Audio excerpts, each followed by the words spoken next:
Gene Keys, Embracing Your Higher Purpose by Richard Rudd.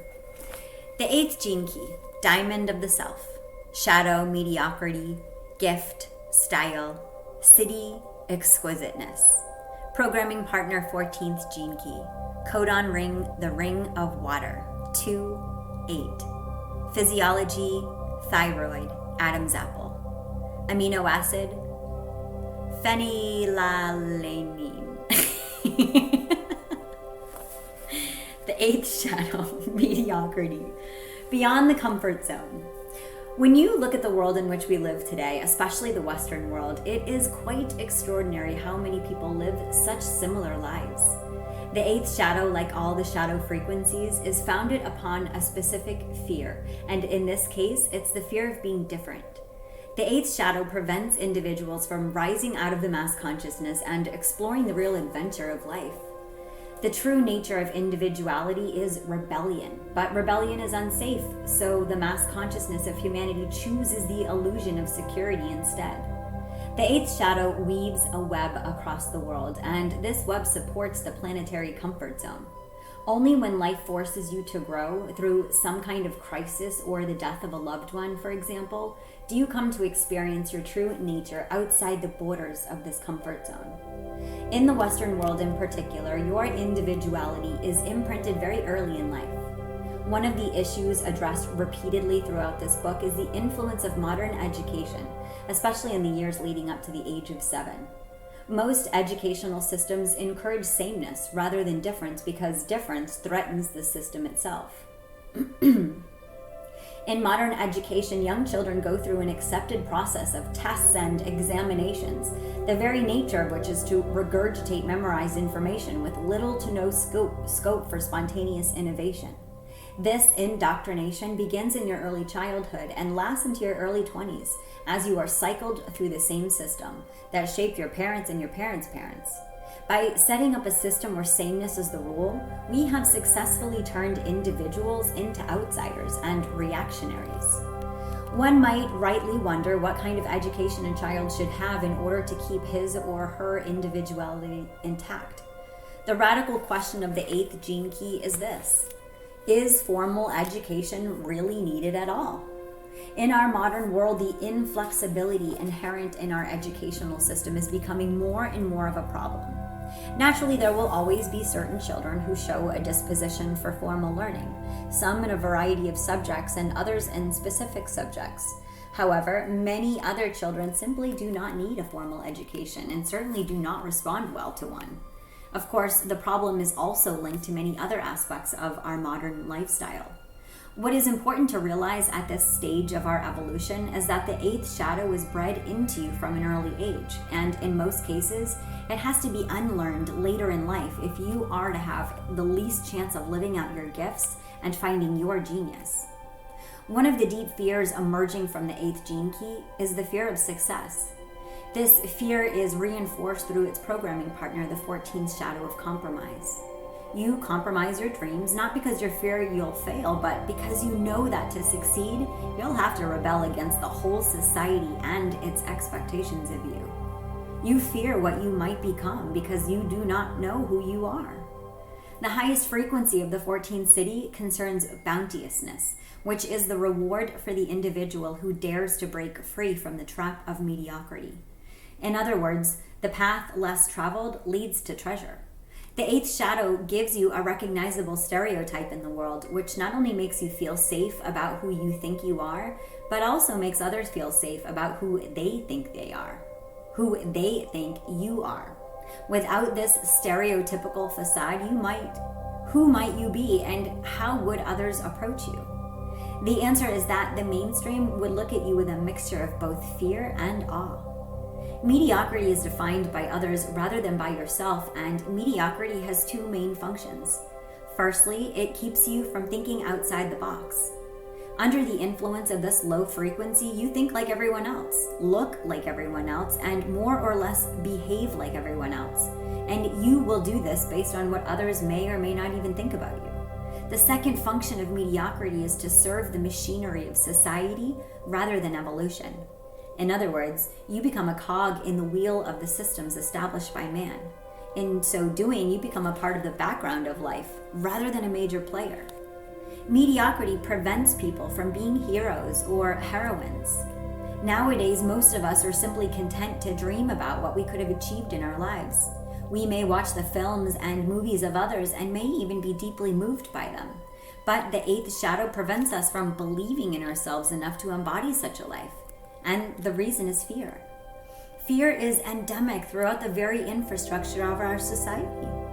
Those who move beyond this threshold of fear move in a world that seems incomprehensible to the mainstream culture. The eighth shadow makes you a follower of outside authorities. It even marries you to systems that become your authorities. At every turn, this shadow prevents you from breathing the cool, fresh air of your true, unbounded nature. It traps you in its twists and turns and prevents you from being a free thinker. What is a free thinker? It is someone who can see beyond the current structures imposed by life. It is a person who lives for the spontaneity of his or her own creativity. Free thinkers also live freely. They follow no one, even though they may have been influenced and inspired by others. The eighth shadow represents the well-trodden paths through life. The compromised lifestyles, the unimaginative, conformist lives lived by the majority. It takes great energy and courage to push through the darkness and fear of this shadow and find out who you really are and what you are truly capable of. If you wish to escape mediocrity, you'll have to find your own path and invent your own identity in the world.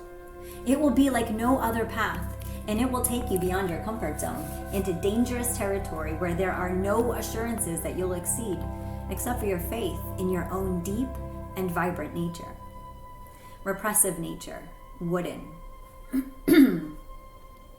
Those who follow the mainstream path of mediocrity are essentially devoid of life force and lacking in a true sense of purpose. These are people whose words and actions may be of some service to the world, but who, at the same time, lack fire and grit. Such lives are wooden lives, and such people have allowed themselves to become hollow. They gave up on their dreams somewhere between being a child and growing into an adult.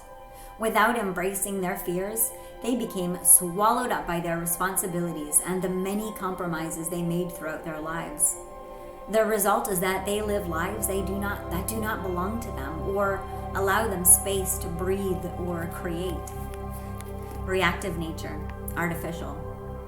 The difference between the reactive and repressive natures concerns the human spirit. In the repressive nature, the spirit has collapsed inward at some point in life. In the reactive nature, the spirit is channeled into the world, where it creates an illusion of itself based upon its dreams. Such people live purely artificial lives. On the surface, they may seem successful and even original, but beneath their patina, they have compromised their spirit to some aspect of the system. You can spot the difference between the repressive and reactive nature through their relationships. The repressive side never leaves their relationship out of fear of change. The reactive side cannot stay in their relationships because their facade inevitably breaks down and rage rises to the surface, at which point they usually run away. The eighth gift, style, a rebel with a cause. To break out of the heavyweight frequency of the eighth shadow, you have to take an exciting leap of faith in yourself. This eighth gift catches people's attention because it brings something fresh into the world. The gift of style has little to do with our popular interpretation of the word. It has more to do with following your own unique, rebellious spirit out into the world. True style cannot be measured by materialistic trappings, nor can it be faked. It is the natural flowering of your individuality. To find your own style is to be yourself without concern about what others may think. Since it bypasses the mind, style cannot be imitated or preconceived, always emerging spontaneously and naturally. It also involves traveling along paths that involve risk, but only as society defines risk. True style takes great joy in shattering the gray world of mediocrity that is considered the norm. This gift does not sit happily within society, although the pure joy and freedom of expressing your true nature far outweighs any repercussions that may come with the territory. Individual uniqueness is something that our modern societies uphold and idolize, but in reality, we're afraid to have too many colorful individuals. Style is more than skin deep. It is the cutting edge of creation itself. Individuals manifesting this gift have surrendered themselves to a creative process that controls them rather than them controlling it. Creativity can be a thankless business. Oftentimes, an individual is so ahead of his or her own time that their uniqueness is not appreciated until after their death. However, the sense of expansive freedom that comes from letting go into such a process is so fulfilling that success or failure is no longer a major driving force or consideration in their lives. Style is dangerous to society and its logical, structured, system-based thinking and infrastructure. It's dangerous because it mimics nature, which so many systems try to control and explain. Like nature, style is given shape by a wild, organic, and unpredictable energy. It is full of genius and quantum leaps. For the individual, the eighth gift brings a deeply fulfilling sense of purpose, but so often, these individuals find themselves unable to interface with their gift in the world. Style in and of itself does not make one an outsider. In fact, it makes one an insider to the secret processes of life. But to the powers that try to maintain control of the world, style is considered dangerous or, at best, eccentric or quirky. This is why individual uniqueness is usually confined to those realms like art, fashion, or music, where it's acceptable and where there's some space for it to breathe. In most other spheres of society, individual style is generally suppressed because it's neither trusted nor understood. Until a collective coalesces made up of individuals who are free thinkers, the eighth gift of style will remain on the fringes of society. In the meantime, anyone who breaks out of the lower frequencies of the shadow states will have to confront the specter of a collective that cannot allow individual free thinkers much leeway. Fortunately, free thinkers who find their own sense of style are not really concerned with fitting in. Their only concern is to free more free thinkers. Such freedom is truly contagious. Thus, such people inherit a powerful mission in the world, even though they may not see it that way. Finally, this eighth gift is about actually manifesting individual dreams rather than simply dreaming them. When the eighth gift is released from inside your DNA, you suddenly begin to make things happen, and it may seem to you as though the rest of the world is simply stuck inside a dream world. This is the byproduct of operating a higher frequency. Now anything becomes possible for you because in yielding to your inner spirit, the sheer force of creativity that comes through you frees up channels and opportunities that were previously blocked. Such is the power of genius, for it carries within it more than just a new concept. It carries intent from a higher realm that's far beyond the individual from whom it manifests. The eighth city, exquisiteness, the eternal love knot. The eighth city of exquisiteness is the natural revelation and manifestation of all the citic states. Each city is holographic in the sense of being reflected within all the other cities. Exquisiteness is experience when the divine essence begins to shine through the individual. In this superlative state of bliss, you fall in love with your own pristine manifestation because it's through this uniqueness that the divine currents can be assessed. Exquisiteness hints at a beauty that's beyond words. You shine like a diamond in the heart of creation, and wherever you look, you see other diamonds in various states of clarity, each one unique and each one exquisite and incomparable.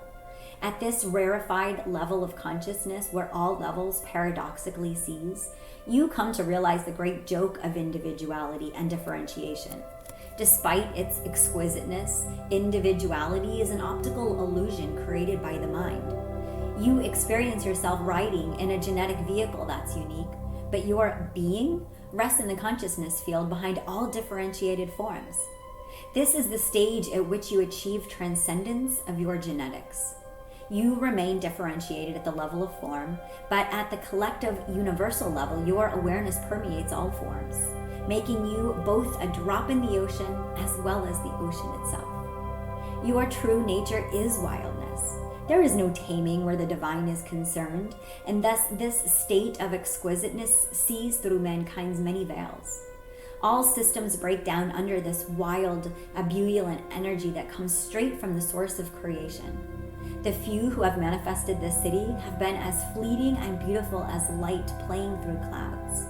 Life never repeats itself, and they are never the same from moment to moment. In every single second, they are new. This is the origin and meaning of the famous saying by Heraclitus, "You can never step in the same river twice." This saying points to the truth of the eighth city, the truth of human nature. Like water, it is always moving, changing, and evolving, but the river itself is unchanging, and the river is consciousness. People in whom this truth is reflected shine as bright lights amidst the gray background of history. The great avatars and sages who walked among us express the true nature of this city. Our most common mistake lies in trying to emulate such people, which immediately takes us away from our own uniqueness and drops us back into the shadow of mediocrity. The people of the eighth city are not leaders. They are examples. They do not want anyone to follow or mimic them. Wherever such people see the inauthentic or imitative, their very nature exposes its ugliness. Because of this trait, they have a very powerful, liberating effect on individuals. At the same time, they're often criticized and spurned by society. Like Socrates, they wish for people to find their own answers and their own questions. Their very presence acts as a light to free individuals from structured systems. Their language is the language of the rebel, and they use beauty as a means to reflect an individual's true nature. They are not limited to any single form of expression, but will play with science or art, yoga and tantra, logic or poetry, since to them, all expressions can be a means to display the exquisiteness of the divine in form. To the person immersed in the blissfulness of this eighth city, all life is absolutely clear. This clarity, moreover, is paradoxically found in the very uncertainty and wildness of life. These people leave no tracks for others to follow. They know life as a rush of contradictions and mysteries never designed to be solved. As an aspect of the genetic family known as the Ring of Water, the city of exquisiteness is chemically bonded to the second city of unity. These are the two great feminine gene keys in the human genome, drawing all human beings along their inevitable journey to self-realization. One of the great mysteries of the 21 codon rings is found here. The Ring of Water forms a kind of genetic The Ring of Water forms a kind of genetic The Ring of Water forms a kind of eternal genetic knot with its polarity, the Ring of Fire. These two chemical families and their amino acids, phylalanine and lysine, move us human beings along the trajectory of our destinies, ensuring that our genetic material finds its opposite match. Even deep within the body, these chemical families set the primal blueprint for the balance of all the opposing forces inside us. It is in the crossfire of these two codon rings that the mystical figure of 8 is forged within each of us. This eternal love knot deep within our planetary gene pool sets each man and each woman squarely on the human journey. The true symbolism of the number 8 represents the timeless quest for the buried treasure that lies inside each of us, that elusive diamond of our true nature. People of the eighth city sparkle like exquisite rare jewels. Such people create their path as they walk it. Their legacy to the world is to dismantle all kinds of how one should live or what one needs to do in order to attain any particular state. These are the only people who are not strangers in the world, since they are inside existence itself. To them, the only outsiders in the world are those who look outside themselves for guidance or definition. And the only strangers in the world are those who spend their lives in imitation of someone else, because that is what makes them strangers unto themselves. These people give you no hope of following them at all. The only thing they give the world is their own exquisite lovingness, their absolute delight in being abandoned to the mystery itself with no need for method or meaning. Theirs is the rush of existence, the aching pulse of the passing moment, and the boundless joy that can only come from touching the core of your own existence.